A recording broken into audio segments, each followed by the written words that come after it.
نے تو اس دور میں توحید کا عقیدہ بگاڑ دیا۔ توحید یہ نہیں کہتی کہ اللہ کے رسول کو بھی نہ پکارو، تو کس کو پکارو گے پھر تم؟ توحید یہ نہیں کہتی کہ جس کو محمد رسول اللہ نے پوری امت کا مولا بنایا تم اس کا نام یا علی کہہ کر بھی نہ پکارو، یہ تھوڑی کہتی ہے توحید۔ توحید کیا کہتی ہے کہ اللہ اور جو اللہ والے ہیں ان کے علاوہ کسی سے نہیں مانگنا، کیونکہ جس کے سینے میں اللہ ہے، جس کے دل میں اللہ ہے، وہ غیر اللہ کدھر ہے؟ غیر اللہ تو وہ ہے نا جس کا اللہ سے تعلق نہیں ہے، جن کے سینوں میں اللہ کا نور بھرا ہوا ہے، جن کو محمد رسول اللہ نے اپنا وصی بنایا، جن کو محمد رسول اللہ نے تمہارا مولا بنایا۔ آج تم کہتے ہو کہ یا علی کا نام لینا، یا علی سے مدد مانگنا شرک ہے۔ کدھر کا شرک ہے؟ اگر محمد رسول اللہ سے مانگنا، مولا علی سے مانگنا، غوث اعظم سے مانگنا شرک ہے تو پھر دین کیا ہے؟ تمہارے پاس تو کسوٹی بھی نہیں ہے۔ آج تو تم بے غیرت اور بے حیا ہو گئے ہو۔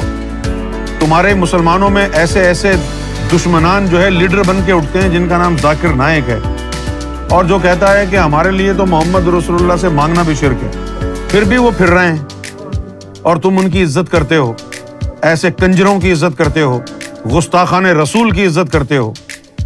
جو لوگ مسجد نبوی سے نبی پاک صلی اللہ علیہ وسلم کا جسد خاکی چرا کر کے کہیں اور شفٹ کرنا چاہتے ہیں، جو لوگ کہتے ہیں کہ مسجد نبوی شرک کا اڈا بنا ہوا ہے، تم لوگ ان کو مومن سمجھتے ہو۔ تمہارا کیا حال ہے؟ کیا کسوٹی ہے تمہارے پاس؟ کہاں گیا تمہارا ایمان؟ تو آج کیا ہے تمہارے پاس؟ نہ تمہارا توحید کا عقیدہ درست ہے، نہ تمہارا محمد رسول اللہ کی ذات پر عقیدہ درست ہے۔ 70% سے زیادہ مسلمانوں کی تعداد کہتی ہے کہ محمد رسول اللہ معاذ اللہ ہمارے بڑے بھائی کی طرح ہیں، بشر ہیں ہماری طرح۔ اور اس دور کے کفار کیا کہتے تھے؟ اللہ کو کہو کہ اے اللہ تو نے ایسا پیغمبر بنا کے بھیجا ہے جو ہماری طرح چلتا پھرتا کھاتا ہے۔ اللہ نے فرمایا کہ اگر میں کوئی فرشتہ بنا کر بھیج دیتا تو پھر تم یہ کہتے کہ یہ تو فرشتہ ہے، اس سے تو گناہ ہی نہیں ہوتے، ہم تو انسان ہیں۔ تمہیں تو کسی پل بھی چین نہیں ہے۔ اچھا، اسی کے ساتھ جو ہے اولیاء اکرام کے بارے میں عقیدہ وہ تم نے بگاڑ دیا۔ چھوٹے چھوٹے فرق سے بہت بہت بڑے بگاڑ پیدا ہو گئے، خاص طور پر ولیوں کے ماننے والوں میں۔ مثلاً کیا؟ جب ولیوں کے ماننے والوں کی بات ہوتی ہے، ان کے عقیدے کی بات ہوتی ہے، تو آج کل کا پڑھا لکھا طبقہ کہتا ہے کہ بھئی یہ تو داتا اور خواجہ سے مانگ رہے ہیں اولاد، دینے والا تو اللہ ہے، اللہ سے مانگو۔ ٹھیک ہے نا؟ اب اس بات کے اوپر آپ کیا کہیں گے؟ کچھ بھی نہیں کہہ سکتے، بالکل درست بات ہے۔ لیکن خواجہ اور داتا اللہ نہیں ہے، نہ یہ کسی کو کچھ دے سکتے ہیں، لیکن اللہ ان کی بات رکھتا ہے، اللہ کے یار ہیں، اللہ ان کی سفارش پہ دیتا ہے، اللہ تعالیٰ ان کا بھرم رکھتا ہے۔ یہ داتا، یہ خواجہ، یہ غوث، یہ علی، یہ حسین، یہ سب رب کے پیارے ہیں، ان کی صورت کو دیکھ کے وہ دے دیتا ہے لوگوں کو۔ یہ سمجھانے والا کوئی آیا نہیں آپ میں۔ آپ نے بس یہی کہا جی ہاں جی ہم کو تو داتا ہی دے گا۔ یہ ہو گئی جہالت کی بات، کیونکہ جب آپ یہ اڑ جائیں نا ضد پہ، ہاں جی ہم کو تو داتا ہی دے گا، اور کوئی آپ کو سمجھانے والا بھی نہ ہو، کیونکہ مولویوں کا کام سمجھانا کہاں ہے؟ مولویوں کا کام تو لڑوانا ہے۔ اچھا، انہوں نے کہا داتا اور خواجہ نہیں دے سکتے، تم یہ والا بم مارو ان پر، تم کہو تم گستاخ رسول ہو۔ سمجھانے والا کون ہے؟ اگر ان کو یہ سمجھا دیا جاتا کہ دیکھو بھائی ہولڈ آن، دینے والا اللہ ہے، نہ داتا دے گا کسی کو، نہ خواجہ دے گا کسی کو، نہ غوث کسی کو دے گا، لیکن اللہ کا قانون ایسا ہے کہ جو اللہ والے ہو جاتے ہیں، قرآن ان کے بارے میں کہتا ہے کہ میں تجھ سے راضی، تم مجھ سے راضی۔ رادیا اور مردیا کا وعدہ ہو جاتا ہے ان بندوں سے اللہ کا۔ اگر کسی معاملے میں اللہ کے یہ پیارے دوست اللہ کو یہ کہہ دیں کہ اے اللہ شکیل کے مقدر میں ایمان نہیں ہے، بیٹی نہیں ہے، بیٹا نہیں ہے، تو دے دے اسے، تو وہ وعدے کا پابند ہے اپنے بندوں سے، وہ ان کی بات نہیں ٹالے گا۔ شکیل کے مقدر میں ایمان نہ بھی ہوا تو اللہ اپنے دوست کا بھرم رکھتے ہوئے اس کو ایمان والا بنا دے گا۔ شکیل کے مقدر میں اگر اولاد نہ بھی ہوئی، لیکن اس کے کسی پیارے دوست نے ہاتھ اٹھا کے دعا کر دی کہ اے اللہ میرا بھرم رکھ، میرے آستانے پر آیا ہے، تو وہ اپنے وعدے کا پاس کرتا ہے۔ اس نے وعدہ کیا ہے اپنے بندے سے، رادیا مردیا کا، تو مجھ سے راضی میں تجھ سے راضی۔ یہ اللہ کے محبوب بندے ہیں، اللہ تعالیٰ ان کی بات نہیں ٹالتا۔ کیا آپ سمجھتے ہیں اللہ تعالیٰ نے کبھی مولا علی کی بات ٹالی ہوگی، امام حسین کی بات ٹالی ہوگی؟ وہ اللہ کے نیک بندے ہیں، یہ میں آپ کی زبان بول رہا ہوں، اللہ کے نیک بندے ہیں۔ تو یہ عقیدہ غلط ہو گیا۔ اب ایک گروپ جو ہے تصوف کے ماننے والوں کا، صرف ماننے والوں کا، تصوف پر عمل پیرا نہیں ہے۔ یہ جتنے بریلوی گھوم رہے ہیں نا ادھر ادھر، اہل سنت والجماعت کا نعرہ لگانے والے کہ بھئی ہم تو ولیوں کے ماننے والے ہیں، ہم تو نیاز دینے والے ہیں، ہم تو کنڈا کھانے والے ہیں، دین کا کنڈا بھی انہوں نے کیا ہے، کیونکہ ان کے پاس ہیں صرف نعرے، جہالت ہے ان کے پاس، ان کو پتہ نہیں ہے کہ مجذوب کون ہوتا ہے، ان کو پتہ نہیں ہے کہ محبوب کسے کہتے ہیں، انہیں پتہ نہیں ہے کہ مغضوب کسے کہتے ہیں، انہیں پتہ نہیں ہے محجوب کسے کہتے ہیں۔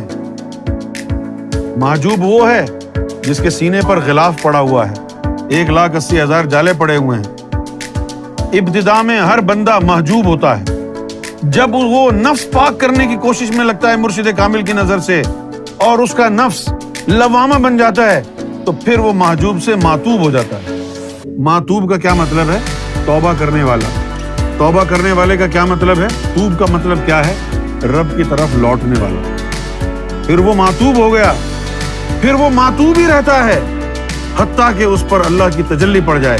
پھر جب رب کی تجلی پڑتی ہے تو اب دو چیزیں ہوتی ہیں، اگر وہ تجلی کو جھیل نہ سکے تو معتوب سے مجذوب ہو گیا، اگر جھیل گیا تو محبوب ہو گیا۔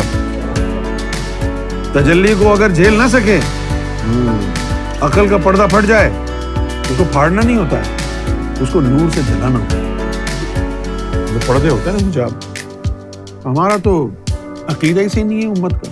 جب آپ کا عقیدہ صحیح نہیں ہوگا تو آپ بخشش کی امید بھی کیا ہے؟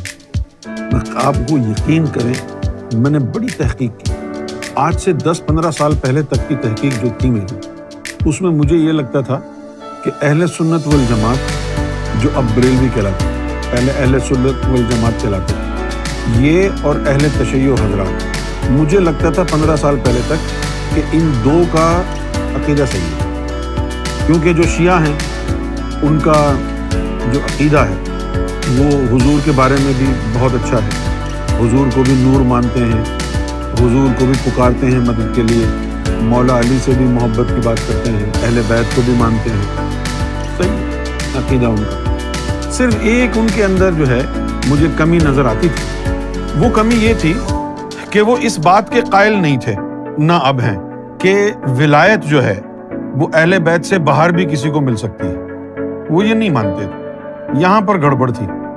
کیوں گڑبڑ ہے؟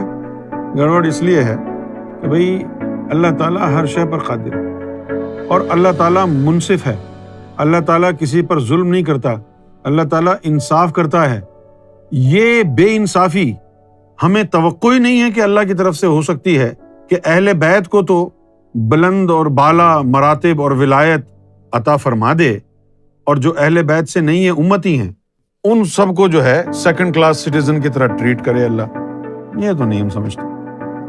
اچھا، پھر دوسرا ہم نے یہ بھی دیکھا کہ نبی کریم صلی اللہ علیہ وسلم کے دور میں ایسے لوگوں کو بھی آپ صلی اللہ علیہ وسلم نے اپنی اہل بیت میں شامل کر لیا جو ایران سے، فارس سے چل کے آئے تھے، جو ایرانی تھے۔ حضور کے خاندان کیا، وہ عرب بھی نہیں تھے، عجم تھے، عجمی تھے وہ، لیکن کوئی تو ایسا علم ہوگا جو سلمان فارسی کو نبی پاک صلی اللہ علیہ وسلم نے اہل بیت میں شامل کر۔ اگر آپ اسی پر غور کر لیتے اہل تشیع حضرات کہ یار اس وقت بھی امت سے سلمان فارسی کو اہل بیت میں حضور نے شامل کیا، تو حضور صلی اللہ علیہ وسلم کی سنت ہے اور آپ کا علم ہے کہ غیر اہل بیت بھی اس تعلیم کے ذریعے اہل بیت میں داخل ہو سکتے، لیکن آج تک ان کا ایمان نہیں ہے کہ بھئی وہ اہل بیت سے باہر جو بندہ ہے وہ بھی اہل بیت میں شامل ہو سکتا ہے کہ نہیں۔ اگر محمد رسول اللہ نے ایک عجمی کو اپنی اہل بیت میں شامل کیا تو کچھ تو ہوگا نا جس کی بنا پر کیا۔ کہاں ہے آپ کے پاس یہ ایمان؟ آپ نے تو کوشش بھی نہیں کی کہ وہ طریقہ ڈھونڈ لیں۔ اس کے علاوہ ایک چیز کی خامی اور نظر آئی مجھے اپنے اہل تشیع بھائیوں میں برا نہیں کہہ رہا، تمہارا بہترین دوست وہ ہے جو تمہاری خامیوں کی نشاندہی تم سے کرے۔ ایک خامی مجھے یہ نظر آئی کہ ہمارے اہل تشیع افراد جو ہیں، ہمارے جو بھائی ہیں، وہ سب اپنے آپ کو مومن کہتے ہیں، اچھا اب اگر ان سے پوچھا جائے کہ میرے بھائیو جو ایمان کی نشانی، مومن ہونے کی نشانی قرآن نے بیان کی ہے، کیا وہ کسوٹی آپ کے پاس ہے؟ اس معیار پر آپ مومن ہو؟ اگر نہیں ہو تو کیوں کہہ رہے ہو اپنے آپ کو مومن؟ یار کوئی بھی اہل تشیع میں سے قرآن کی روشنی میں ثابت کر کے بتا دے کہ وہ مومن ہے۔ میری کسی سے دشمنی نہیں ہے، میں آپ کی آنکھیں کھول رہا ہوں، جھنجھوڑ رہا ہوں آپ کو کہ اس مغالطے میں مت مر جانا کہ مومن ہو۔ ہاں قرآن پڑھ لو بھائی۔ قالت الاعراب آمنا، عرابیوں نے کہا کہ ہم مومن ہیں۔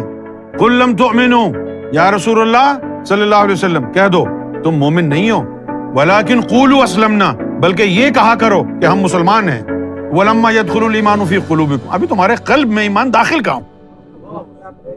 بتاؤ نا، ایمان کا قلب میں داخل ہونا کیا ہے؟ ماتم کرنا تو ایمان کا داخل ہونا نہیں ہے قلب میں، یا ہے کیا؟ تو اب اس اور کوئی بولنے والا نہیں ہے، ادھر ادھر کی بکواس جھاڑیں گے، یہ لائے وہ لائے، نہجۃ البلاغہ کھولا، یہ کھولا، 14 ستارے، 20 ستارے، 40 ستارے کھولے، بحر الانوار سب کچھ کھول دیا، قرآن نہیں کھولا۔ وَمَن يُؤْمِن بِاللَّهِ يَهْدِ قَلْبَهُ، یہ مومن کی نشانی یہ ہے کہ اللہ تعالیٰ جسے مومن بنائے گا اس کے قلب کی ہدایت دے گا۔ تو یہ تمام چیزیں ہمیں بتا رہی ہیں کہ تمہارا عقیدہ غلط ہے۔